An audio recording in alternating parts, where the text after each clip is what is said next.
Thank you.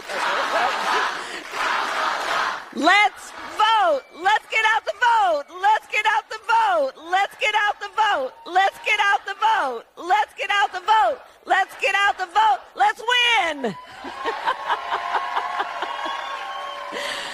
All right, let's get to work. 24 hours to go. And I never thought I would say this, but Kamala Harris is right. You need to get out there and vote her ass out of the White House. And ladies and gentlemen, the meltdown is already beginning. And they're already trying some really shady stuff. Listen, I'm trying to walk a line here because we know that the overlords are watching and they're listening and they're ready to deplatform anyone that questions anything. But let's just say I am keeping my eye on a few things because there is some shady stuff going on, if you know what I mean. But even though we know that they're going to try something, and they already have, they're still freaking out. They're on CNN freaking out. And I'm just seeing a difference in energies here. And you know, hey, maybe I'm wrong. But maybe tomorrow we'll all be upset that Trump lost. But as of right now, I think that the energy seems to be leaning towards Trump.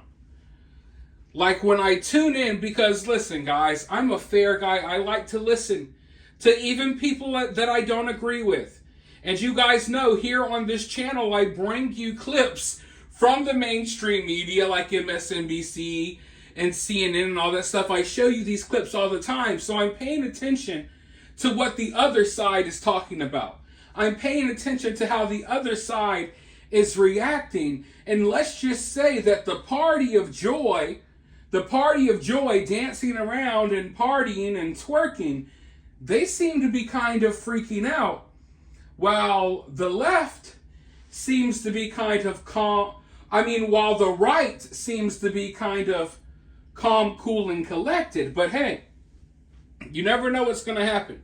Like I said, they're already trying some things. But right now, I want to show you what I'm talking about. Because Van Jones is on CNN and he's admitting that he doesn't feel good about Pennsylvania.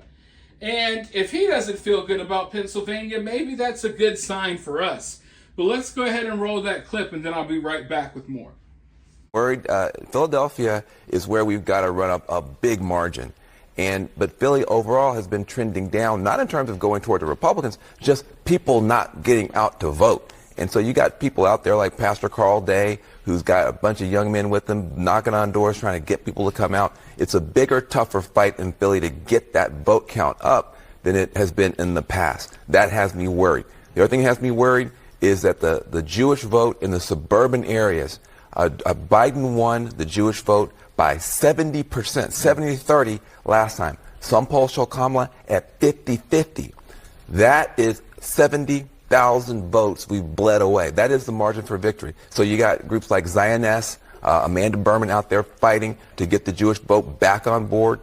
This is a tough Trump campaign doing ads and to the try Trump to campaign pushing the other direction. So this is it is door to door, bruised knuckles, tired legs, a lot of coffee, and I'm nervous and worried, and I'm not going to be anyway until this thing gets called. Okay, is there anything that is making you happy about Pennsylvania? No, there's nothing making me happy about Pennsylvania. You got David Urban out there causing us trouble in the rural parts of the state. Get David Urban on this show and keep him here all day, and then I'll feel better. Just don't let him leave. I don't want him out there. Same question to you.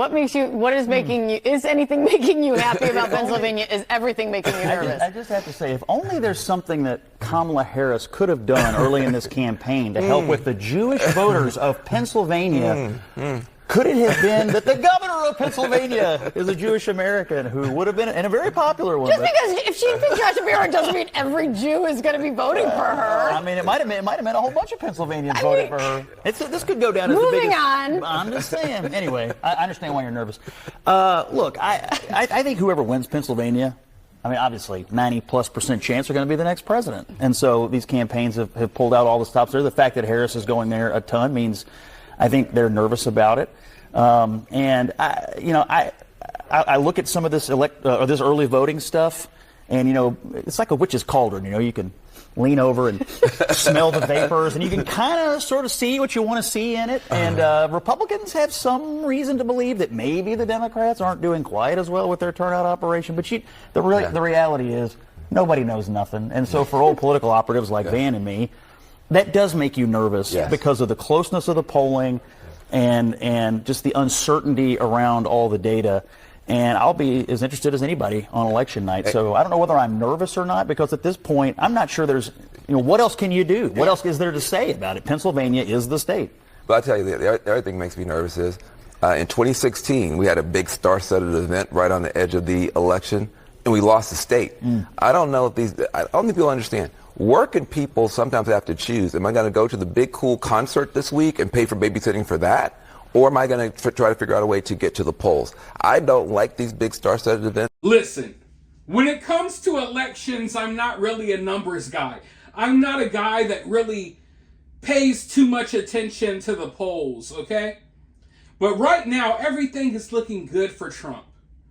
But we need to make it look better for Trump, because things looking good, it's not good enough.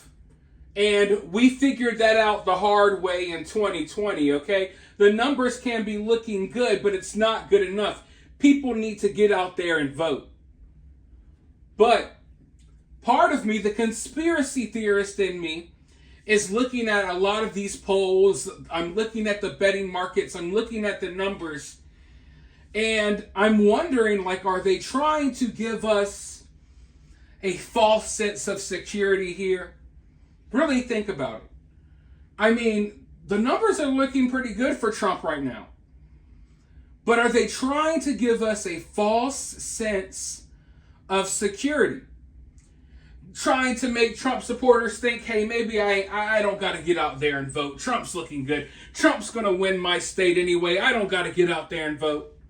That's what I'm worried about right now. Because if you see the meltdowns that are happening, if you look at the polls, if you look at the betting markets, if you look at the numbers, if you look at the early voting numbers, I don't know. It almost seems, I don't want to say it seems too good to be true, because I think that Trump is the obvious choice.